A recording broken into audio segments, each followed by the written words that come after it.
All right, we are at one of their favorite stops on this trail. Because just over here we have, there's actually more algae in it than normal.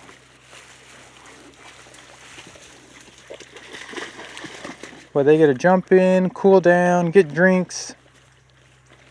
I need to throw a grass carp in there or something to help eat that algae.